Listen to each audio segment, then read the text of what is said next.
میں سب سے پہلے ایک عظیم فتح، عظیم کامیابی پر مبارکباد دینا چاہتا ہوں، جو کہ اللہ تعالیٰ کے بے پایاں فضل و کرم اور رہتی دنیا تک تاریخ میں سنہرے باب میں یاد رکھی جائے گی۔ میرے نوجوان افسروں اور جوانوں، آج پاکستان کے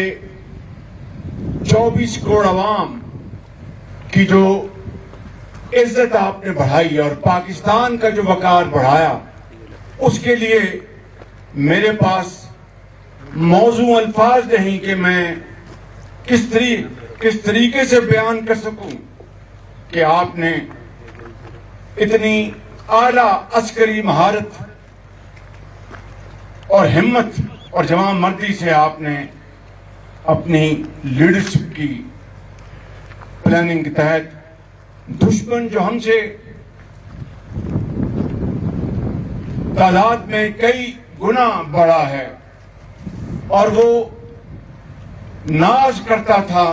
کہ اربوں ڈالر کا اس نے جنگی ساز و سامان خریدا ہے اور اس کو گھمنڈ تھا، غرور تھا، اس